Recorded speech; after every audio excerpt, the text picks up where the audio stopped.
Namaste. Heart to Heart, Volume 1 by Pujya Shri Chariji Maharaj. We now commence the next talk, Seeking the Unchangeable. Babuji used to emphasize on one aspect, that most human beings cannot help even themselves. If you cannot help even yourself, what are you going to do to help others? I don't think anything at all. And then, of course, many people want to help God. That's a modern disease.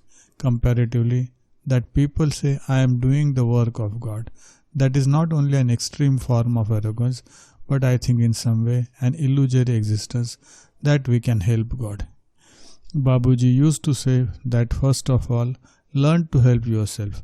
Become that which you must become, because of law of evolution does not speak of mass evolution. It speaks of the individual evolution. I mean spiritual evolution, not the Western idea of evolution. It's like agriculture. When you tend the tomato plants in your garden, each one must grow. It's not as if they are all growing in some mysterious fashion together and all yielding tomatoes together. Each one has to grow, be well, not be attacked by disease, must be nourished properly and must yield fruit. It's an individual thing. So the first law of being is surprisingly enough to become something and enter that state of being which the law of being dictates. Thou shalt be what thou must be, let us say. Then comes the possibility of helping others in a direct fashion. Unless you are educated, you can't teach somebody anything else. So you must become, like you are now practicing, you are trying to learn psychotherapy or whether it is so that you can help others who are sick. So this is the wider idea. That there is something dirty about self-development. Something selfish about self-development is, not only stupid but very crude, as if we are dirty and others are clean. Now it shows an extreme obsession with the self, rather than a concern for the well-being of others that we want to efface ourselves. I don't think a man who is worth the salt he seeks self-effacement, nor does he seek self-projection. He is what he is. Imagine a candle saying, No, I am very shy, I would like to hide my light. What on earth would a candle be there for except to illuminate? What on earth would a teacher be there for except to teach? And what would a doctor do except heal? Or try to heal at least? No, I am too shy to help people. So the law of evolution says, become that which you must become. Then you are in a position to help others who have to be helped, who need to be helped. Otherwise, we are left to the weak-kneed approach of prayer. No doubt prayer is very effective, but the prayer of a weak man who cannot even help himself. See, when Master prays, it is almost a demand upon divinity. God cannot refuse. There is no question of perhaps he will answer. Maybe he will answer. Sometime he will answer. So at that stage, whether by prayer or by direct intervention in the lives of others, you are able to help in both ways. It's a twin-pronged sort of ability you develop. When we are weak, we can neither help ourselves nor anybody else, nor can we pray in that sustained, devoted, strong way which can attract the attention of whatever it is, God, divinity. So what are we to do when we are weak? We are useless. So the first craving should be for the self, and I have always emphasized, you must have read in my talks, that when the Master blesses, it's with spiritual process of highest order strength. It is not for our self-development that he does it. It is to prop us. If you want to use the biblical language, the roof of the kingdom of heaven with more pillars widen the halls so that more can be sheltered inside. We are here. Our individual evolution is but a part of the overall evolution of the human race. So if you don't evolve, you are working against the purpose of evolution itself. You cannot seek the evolution of others, denying your own personal evolution under some funny pretext of not being self-involved, selfish, but being other-involved, other-concerned. You know, it's a funny way of looking at this idea of evolution, and it is a peculiarly Western attitude. No, how can I be selfish? Why should I develop? Why do you eat? Let me die. I mean, a life which cannot be dedicated to its own development, to its own perfection. I don't see that it has any justification to exist at all. What purpose does it fulfill, isn't it? It's like a shy tomato on the plant, you know, saying, no, I shall not develop like the others develop. You will pluck it and throw it away, wouldn't you? You see the fallacy of concern for others without being supported by concern for the self. I think in some way it reflects an inner weakness to face the self. You see, only a strong person can face his weaknesses. I mean, it is something of an antithesis that a strong man can be weak, but his strength can be his weakness too. Isn't it? Like the simplicity of a master, like Babuji Maharaj. What was his simplicity? That he had no strength, no financial strength, no intellectual strength, no physical strength. What strength did he have? The strength of his faith in his master. That was enough. It was all supporting, all supportive. It was one prop which was necessary to support his entire existence. It was all supporting, all supportive. It was one prop which was necessary to support his entire existence. Now we are dependent on so many strengths, isn't it? Therefore, we need an armory of strengths. It must be strong intellectually. I must be strong morally. I must be strong mentally. I must be strong physically. I must be strong financially. If any one of these fails, my entire empire that I have built up so laboriously collapses. The thing which I lack to hold me up, my support of existence, the proof of faith is lacking. Because I have depended on myself, I had faith in myself, and when that fails, the self is doomed. So nobody thrusts us into hell. We thrust ourselves into hell. So that single instrument, the pillar, you know, which supports my entire destiny, here and here, the hereafter, must be faith in him, that he is capable of fulfilling the needs of humanity. Not only humanity, but the animal kingdom, the mineral kingdom, the universe. Who are we to think that we can even concern ourselves with the welfare of others? It is an inner weakness balanced by a form of, shall we say, spiritual arrogance, that I would rather help others than help myself. My concern for humanity is so great, Chari, that I don't care what happens to me. A person who does not care for himself or herself is unfit to care for anybody else. It is like a surgeon, you know. He scrubs and washes not because he is afraid of being contaminated by the patients with him, but he has to live for the next patient. I exist not for myself. This should be the credo of anyone who has stepped into the arena of teaching, helping others. I exist not for myself, but for thee, and in existing for thee, I must exist in such fashion that I can help thee, support thee, isn't it? Therefore, the first law is that I shall be that before I can raise you to that level, isn't it? So what is the problem? I don't see any problem about craving. The whole purpose of my existence is first myself and then the others. Like a brick, you know, the brick must be sound in itself. But a brick is not to be kept as brick. It is to be part of a house. It has to be strong so that the house may be strong. Otherwise, the brick can as well remain clay in the ground. It has no meaning, you see. More and more I have been concerned with this idea. Initially, I too was, you know, obsessed with my own progress. It lasted barely 6 to 8 months. I was rather following the herd, you know, the fashion. Everybody was talking about self-development, central region, this, that and the other, and I ran the race with the herd. But soon I broke away. I said, what on earth is this for? What does my spiritual evolution mean to the Almighty and His cosmic purpose, isn't it?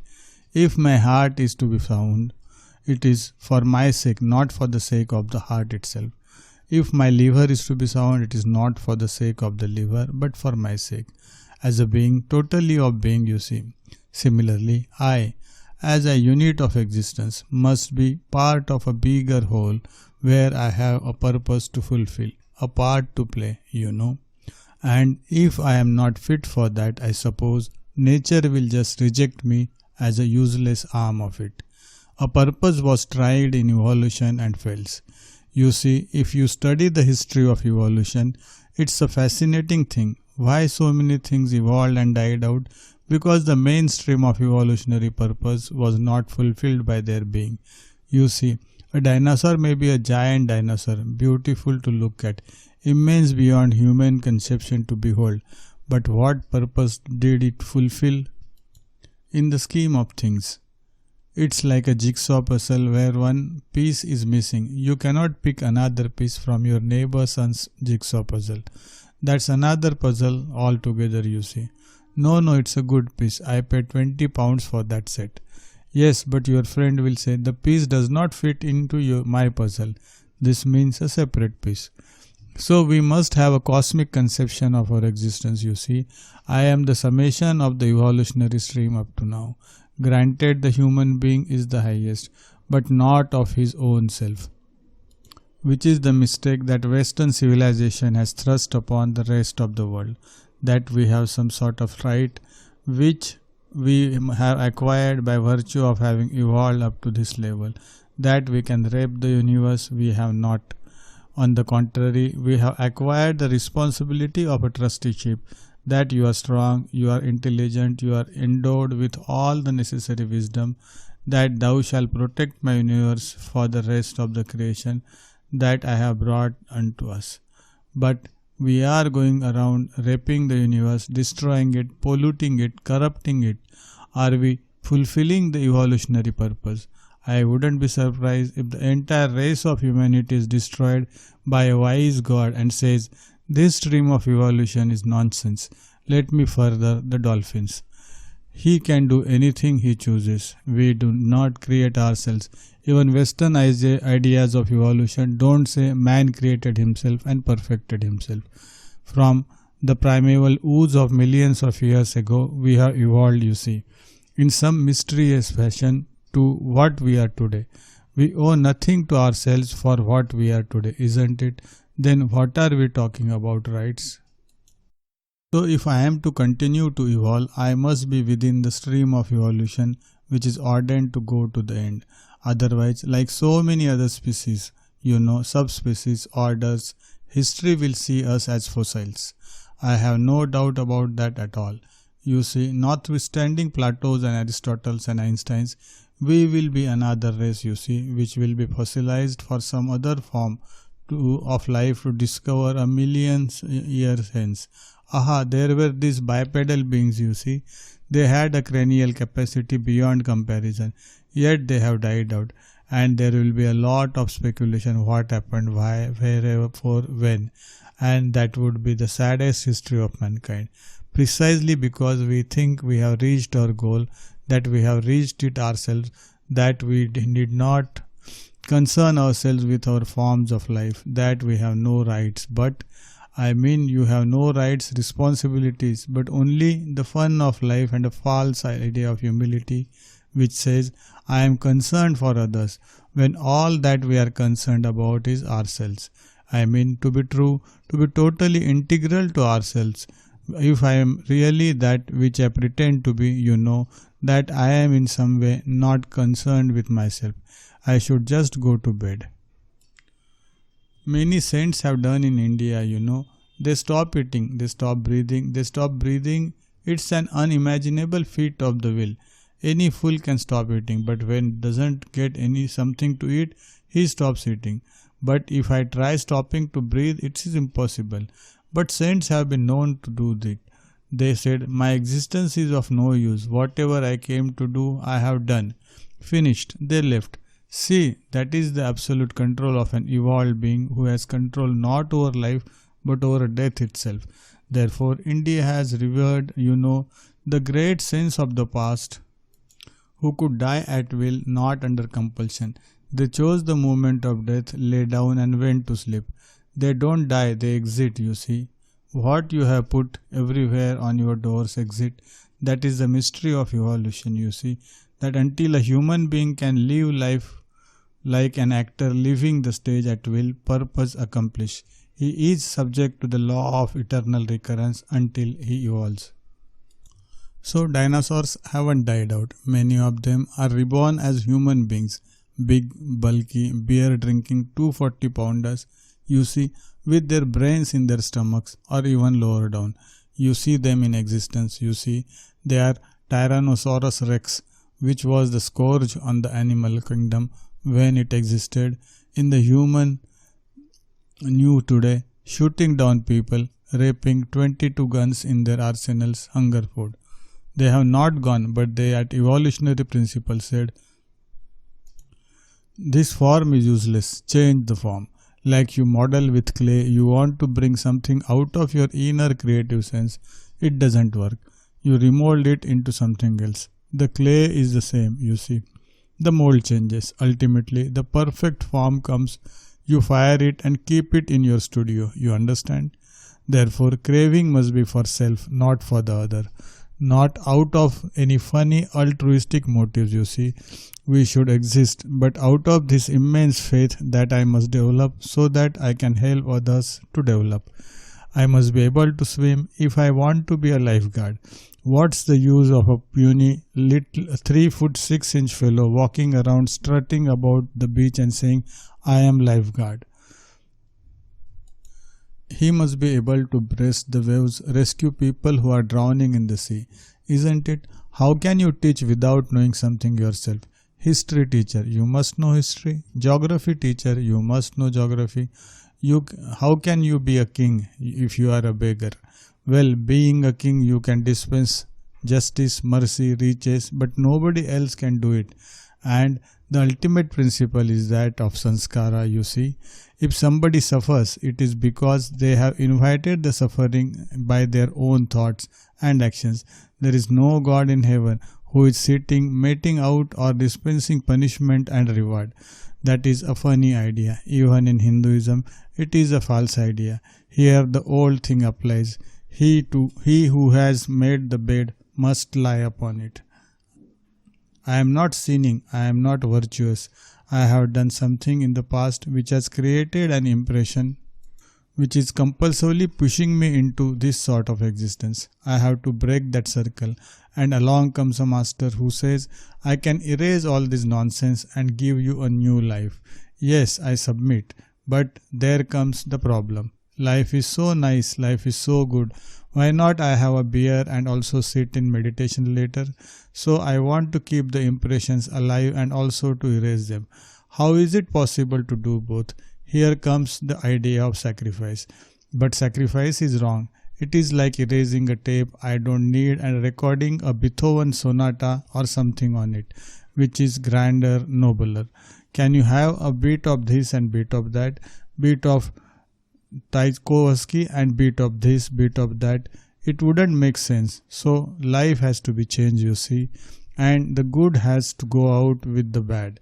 Here the baby has to be thrown out with the bathwater, you follow.